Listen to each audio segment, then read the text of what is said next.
The day we replaced our dying phones. My wife laughed like nothing in the world could touch us. Then her thumbs moved like she was hiding a fire, and a new passcode clicked into place between us. We did it like a normal couple trying to pretend we weren't getting older. Mall parking, coffee in hand. 2 phones so tired they needed to be plugged in like patients. Claire teased me about my cracked screen. I teased her about the way her battery hit 10% and acted like it was a personal attack. Inside the store, everything was bright and clean and designed to make you feel behind. We stood shoulder to shoulder at the counter while a kid in a polo shirt talked us through plans like he was reading the weather. Claire leaned into me, laughing, warm and familiar. That was the thing, nothing about her felt distant. She was still Claire. Still the woman who forgot where she put her keys and kissed me in grocery aisles like she didn't care who saw. We sat at a little setup table after the purchase, both of us tapping through the same screens. Language, Wi-Fi, Face ID. Routine. Boring. Safe. Then I saw it. Not a message. Not a name. Just her posture. Claire's shoulders tightened the way they do when she's rushing to get out the door. Her face went blank. Not angry, not sad, just focused. Her thumbs moved fast, sharp, like she was punching in a code she didn't want anyone watching. I glanced over because that's what you do when you're side by side. Married people share space. She shifted the phone a few inches away without thinking. A small turn of the wrist that blocked my angle. Everything okay? I asked casual. Yeah, she said, still typing. Just setting it up. The screen flashed for half a second, create passcode. Then the dots filled in and disappeared. That hit me quick and quiet. Claire was the same code for everything person. She joked about it. I'd watched her punch it into ATMs, streaming apps, and the garage keypad. I could have said it in my sleep. I waited for her to say it out loud the way she always did. Same as always. She didn't. She tapped done and locked the screen like she'd finished a chore. Her smile came back like it had never left. You want food after this? She asked. Sure, I said. The word came out easy. My face stayed normal. Years of being a husband teaches you that not every thought needs a voice. But something in me had gone still. A new phone didn't matter. A new code shouldn't matter. But the speed did. The hiding did. The fact she didn't even realize she'd hidden it. We walked out with our bags swinging at our sides, and she slid her new phone into her purse like it was nothing. I told myself it was nothing, too. Still, as we crossed the mall floor with the noise and lights and people moving past us, that tiny change kept blinking in my head like a warning I couldn't explain and couldn't shut off. 10 days later, it was just dinner. Tuesday. Chicken in the oven.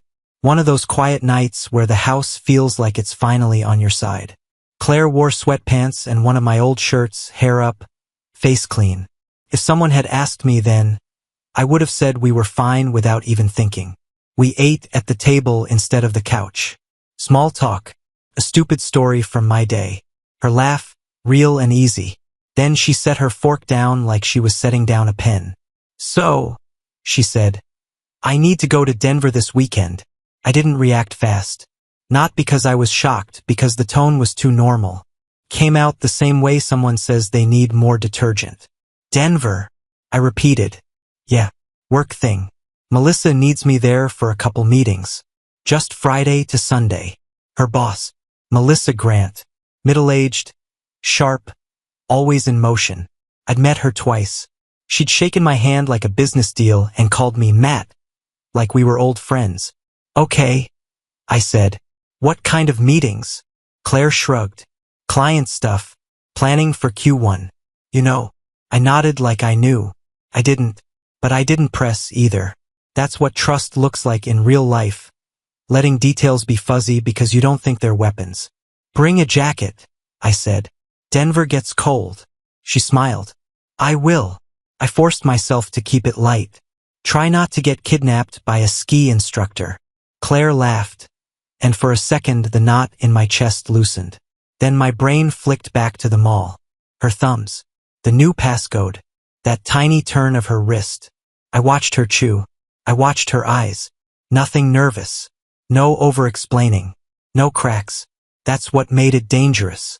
If she'd been weird, I could have named it. If she'd stumbled, I could have grabbed the thread. But she was calm, normal, loving, like Denver was just another file on her desktop. You want me to drive you to the airport? I asked. Maybe, she said. If you're not slammed. I can make it work. Thanks. She reached across the table and touched my hand. Soft. It's just work, Matt. Just work. That line landed like she'd practiced it. Not because it sounded fake, but because it sounded ready. Like she already knew what my face might do before it did it. I squeezed her fingers once. Okay. And I meant it. I chose to mean it. Because a marriage can't survive if you interrogate every trip, every new password, every moment you don't fully understand. You either trust or you live in a cage you built yourself. So I filed Denver away as routine. But the passcode change stayed where it was quiet, blinking, patient.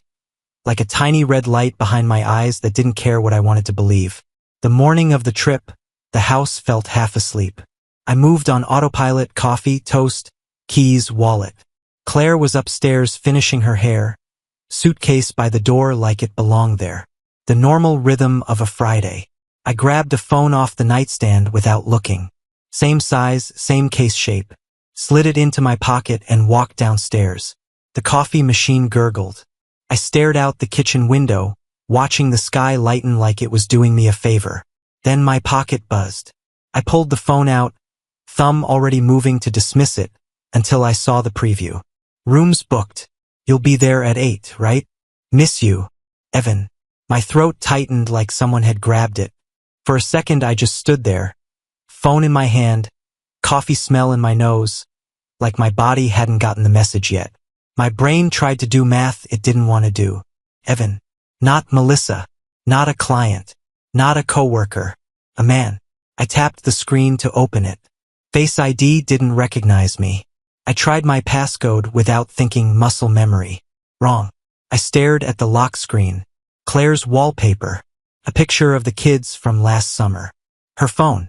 I wasn't supposed to be holding it. That was the first thought. Now she's cheating. This isn't mine. I shouldn't have gone further. I did anyway. The notification list was short, cleaned up like someone who manages their mess. But there it was again, another banner sliding in like it owned the place. Same spot as last time. Keep it simple. Evan. Last time. I felt cold spread through my chest, slow and heavy. I couldn't unlock it, but I didn't need to. The previews gave me enough. Hotel. Time. A casual confidence that didn't belong to an innocent conversation. Footsteps on the stairs. I killed the screen and stood there with the phone in my hand like it was evidence and a weapon at the same time. Claire came into the kitchen, bright and ready, like she was walking into a normal day. Babe, have you seen my? Her eyes landed on the phone, and the air changed. Her face did it in stages. First confusion, real quick. Then recognition. Then panic, sharp enough to slice the room in half. My phone, she said, reaching for it too fast. That speed told me more than words ever could. I stepped back a half step, not dramatic, just enough to keep it in my space. I grabbed it by accident. Claire swallowed. Okay, just give it to me. I didn't. I held it up, screen dark, like I was holding a question. Who's Evan? I asked. She blinked twice, like she could reset the moment if she tried hard enough. What? You heard me. Matt. What are you talking about? My voice stayed even. I hated how calm I sounded. Like this was a billing issue. 2 messages. Hotel. 8 o'clock. Same spot as last time. Who is he? Her eyes flicked to the suitcase by the door. To the clock. To anything that wasn't my face. Former coworker, she said. Too quickly. I nodded once, slow. Former coworker who says he misses you. Claire exhaled hard and tried to laugh, but it fell apart on the way out. It's not like that. Then explain it. She took a step toward me, palms out. Matt, you're overreacting. He's someone from before. Before what? Before me, she meant. She didn't want to say it because saying it gives it shape. Before you, she finally admitted. Okay? He's an ex. From years ago. It's stupid. My jaw tightened. And he knows the hotel name and the time. It's not. She stopped. Her mouth opened and closed like she couldn't find the clean lie fast enough. I watched the pause. That empty space between her words. Lies aren't just what you say. They're what you can't say without tripping. He's in Denver? I asked. Claire's eyes flashed. No. Then why is he booking a room? It's not a room for... She cut herself off again. Her throat worked. God, Matt. I can't believe you're doing this right now. Doing this. Like I'd chosen it. Like I'd woken up and decided to sabotage my own life for entertainment. I'm not doing anything, I said. I picked up the wrong phone. Your boyfriend texted you. That's what happened. He's not my boyfriend. She said it too loud, too sharp, like volume could make it true. I held the phone out a little, not offering it, showing it. Then why is he that comfortable talking to you like this? Claire's eyes went wet, but the tears didn't fall. They hovered, ready to be used if needed. Matt, she said softer now, please, I'm going for work. Melissa is expecting me. You know that. I looked at her, really looked. She wasn't fighting for us. She was fighting to keep the story intact. And in that moment, something in me shifted quietly, permanently, like a door locking from the inside. I didn't yell. I didn't throw anything. I didn't do the dramatic thing people expect. I just set the rules for what came next. Call him, I said. Claire's head snapped up. What? Right now. In front of me. Put it on speaker. Cancel whatever this is. Her lips parted, then closed. She looked at the phone in my hand like it might bite. Matt, this is... If it's innocent, I said. It won't be hard. Silence. Not long. Just long enough. That pause was the last bit of denial dying. You don't hesitate to shut down an accident. You hesitate to shut down a plan. Claire reached out slowly this time. I need my phone. I handed it to her and watched her thumbs. The new code came out like muscle memory. Not a stumble. Not a mistake. Like she'd been using it a while. She pulled up his name. Evan. No last name. No context. Just a first name like he belonged in her life. She looked at me. What do you want me to say? The truth, I said. And make it final. Claire swallowed again. Then she called. It rang twice. Hey! A man's voice answered. Calm. Awake. Like he'd been waiting for it. Claire's shoulders stiffened. Evan, hi. I can't make it. A beat. What happened? I watched her face. She was choosing words like she was choosing which wire not to cut. Work changed, she said. Melissa reshuffled the schedule. It's not going to work tonight. On the other end, he didn't sound surprised. No confusion. No anger. Just adjustment. Okay, Evan said. So, tomorrow? Claire's eyes flicked to me. Fast. Then back to nothing. No, not tomorrow. I can't. It's just not a good idea. Another beat. Faint exhale. All right, we'll figure it out. We'll figure it out. Not sorry. I didn't know you were married. Not what are you talking about? Planning language. Normal language. Like this was a reschedule, not a shutdown. Claire forced a laugh that didn't belong to her. Yeah, sorry. Text me when you're settled, he said. Claire froze for half a second. No, she corrected quickly. I mean, no, I won't. I needed to cancel. He went quiet, then said, Got it. The call ended. Claire stared at the screen like she'd just finished a work meeting. Then she looked up at me and tried to move on too fast, like speed could erase what we'd both heard. See? She said. It's done. I didn't answer, because I hadn't watched two people end something. I'd watched two people adjust the schedule. She still went. That was the part that sat in my chest like metal. If it was really nothing, if the call really handled it, there was an easy fix. Don't get on the plane. Stay home. Put your hand on my face and let this die. Instead, she kissed me goodbye at the door like she was late for a dentist appointment. I'll call, she said. Okay, I said. I watched her roll the suitcase out. I watched her taillights disappear. Then I stood in the quiet house and realized I was holding my breath. The first video call came from the airport. Her face filled my screen, too bright under terminal lights. "Hi, just boarding," she said, turning the camera to show the gate sign. The people in line, her carry-on by her feet. "Proof," offered before I asked. Then another from the hotel lobby. Another from a conference room with Melissa in the background. Melissa glancing over and waving like she'd been told to. "Hey, Matt," Melissa said, cheerful. "We're stealing your wife all weekend." Claire laughed like it was cute, like it was normal for your boss to appear on camera to validate your marriage. The calls kept coming. Breakfast buffet. Elevator mirror. Office building entrance. A quick pan of her hotel room, 2 beds. Neat, clinical. Like an inspection. She didn't say, "I'm sorry." Not once. She acted like the fix was to show me enough angles until my suspicion got bored and left. And part of me wanted to let it work. I wanted my life back. I wanted to be the man who trusts his wife and sleeps without his mind chewing on code changes and hotel rooms and casual male voices. So I played along. "Looks busy," I'd say. "It is," she'd answer, and she'd smile too wide. Every time the screen went dark, the house felt colder. Not because she wasn't there, because I was turning into someone I didn't recognize. A man measuring love by evidence. A man counting the seconds in her pauses. A man who used to hear "work trip" and think nothing, now listening for the hidden door behind it.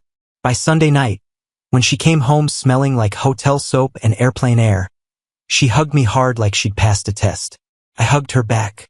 But in the quiet space behind my eyes, something had rewired. Trust didn't feel like trust anymore. It felt like surveillance we both agreed to call rebuilding. Time did what it always does. Covered things up. We had 2 kids. A routine. Real laughter again. The kind that comes from shared exhaustion and dumb inside jokes.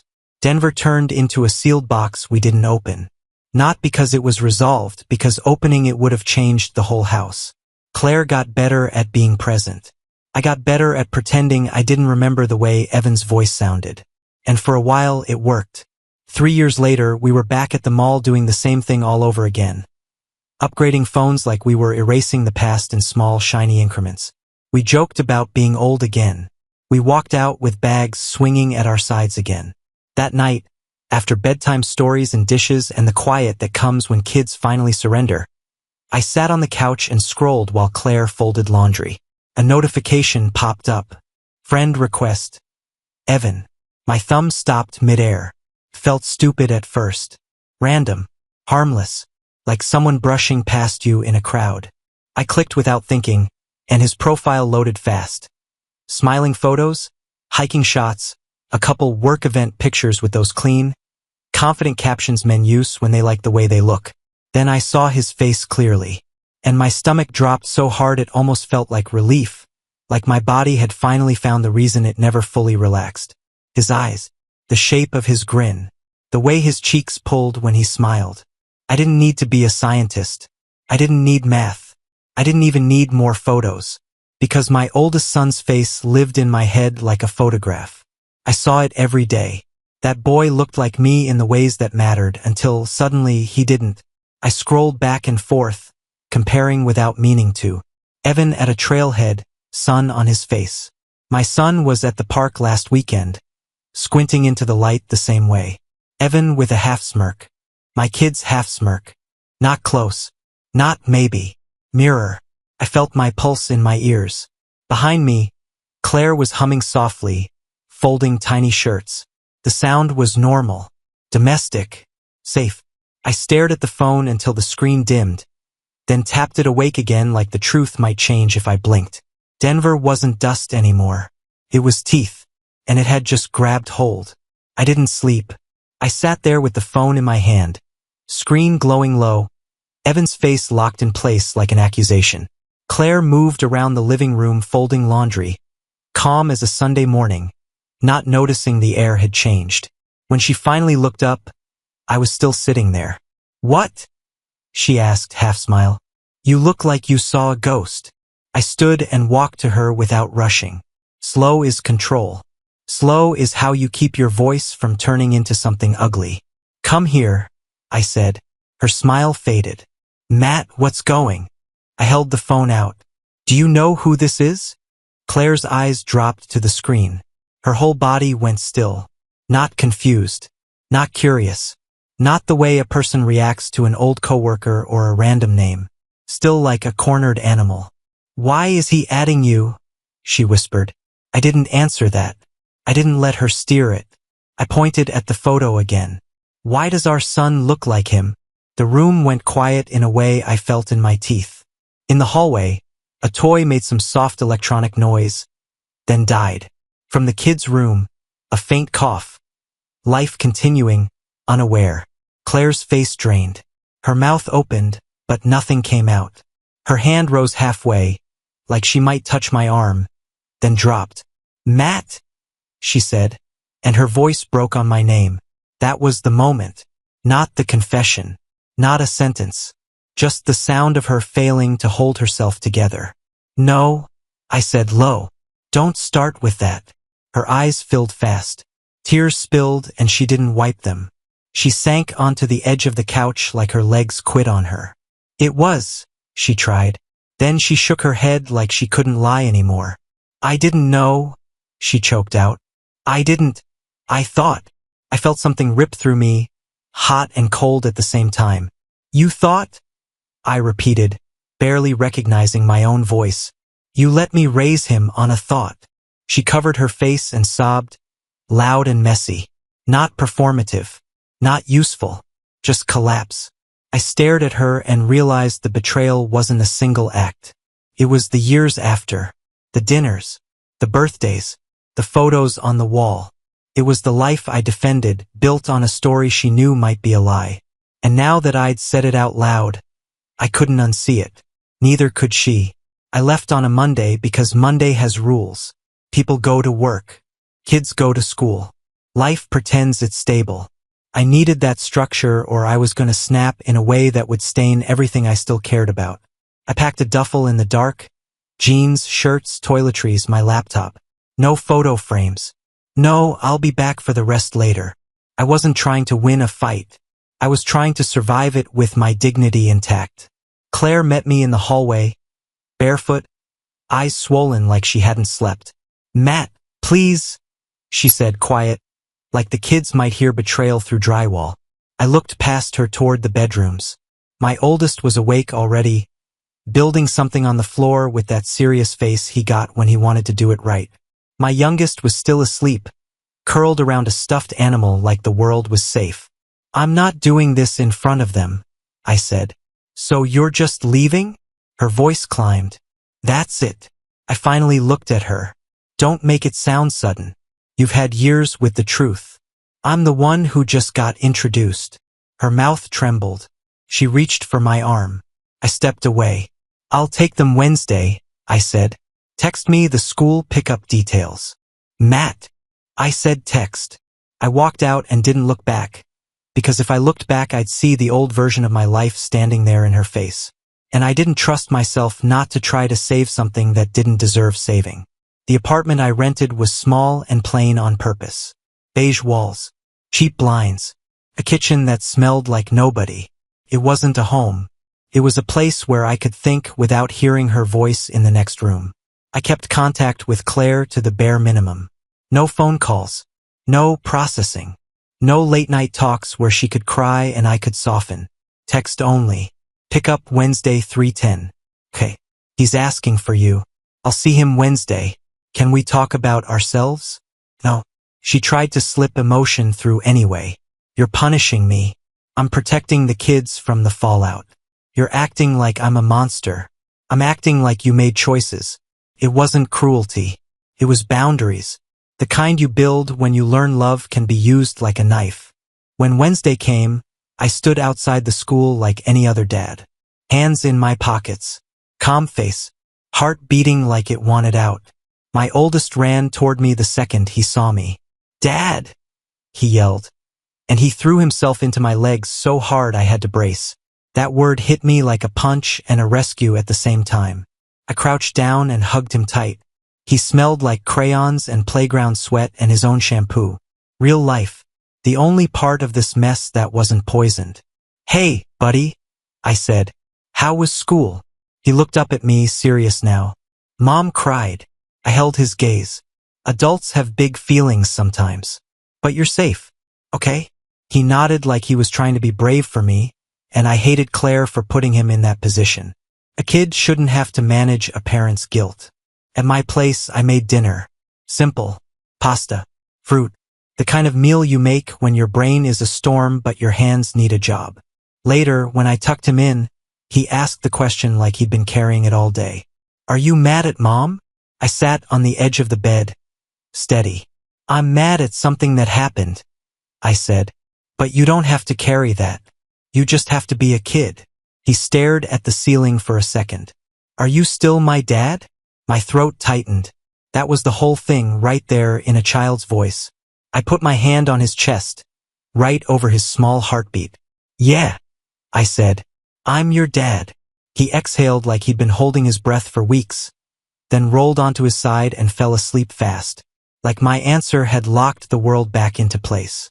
The paternity test came after that because the system doesn't care about feelings. Cares about categories. The clinic smelled like disinfectant and boredom. A nurse explained the process in a tone that said she'd seen this movie 1,000 times. Claire sat across from me, hands clenched, eyes red-rimmed, trying to look like she wasn't the reason we were there.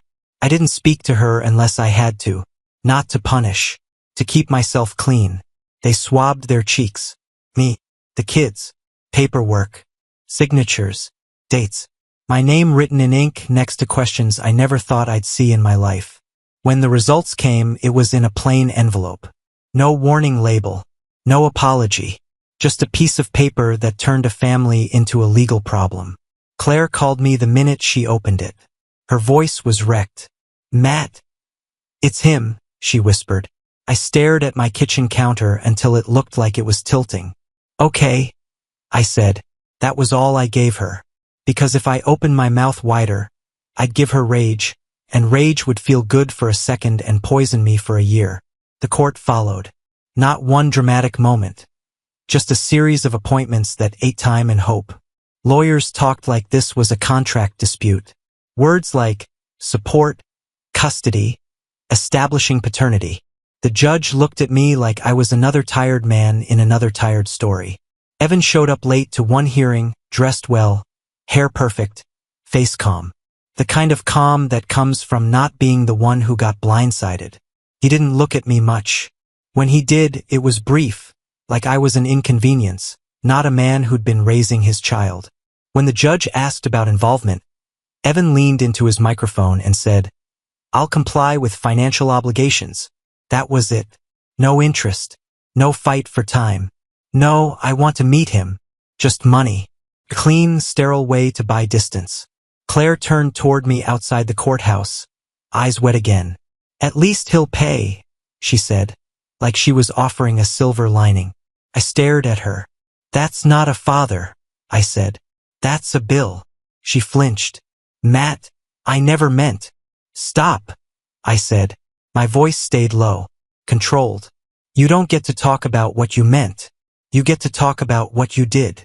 She started crying, shoulders shaking, like tears could rewind time. I didn't comfort her. Comfort is earned. That night, alone in my apartment, I stood in the bathroom and looked at the toothbrushes. I kept extras for the kids. One blue, one green, because they liked having their own stuff at my place. Small things that told them this wasn't a temporary stop. I stared at the blue one and felt the world try to rewrite itself. Not biological. Not legal. Not mine by some cold definition written by strangers. I thought about walking away from that part. Not disappearing like a coward. Just stepping back into what was fair. Letting the system draw the lines, letting biology take the wheel. Then Saturday came. My oldest ran into my apartment like it was home, dropped his backpack, and asked if we could make pancakes. My youngest crashed into my legs, laughing, and demanded a piggyback like I'd promised it yesterday. And I knew, with a clarity that didn't need debate, blood makes a child. Showing up makes a dad. So I kept showing up. I took both kids on my days. I stayed consistent. I answered school emails. I sat in tiny chairs at parent meetings. I learned which snacks were gross now and which bedtime story had to be read twice. Claire became logistics. Evan became a payment schedule. The kids stayed in my line in the sand. I wasn't Claire's husband anymore. I never would be again. That part of my life was finished, sealed, buried. But fatherhood? Fatherhood was the one thing she couldn't take from me, no matter what the paper said. And I rebuilt from there, quietly, stubbornly, like a man laying bricks in the dark, until my life had shape again. Not perfect, not fair, just solid. Subscribe and stay one step ahead of cheaters. And trust me, the next story makes this one look like a fairy tale.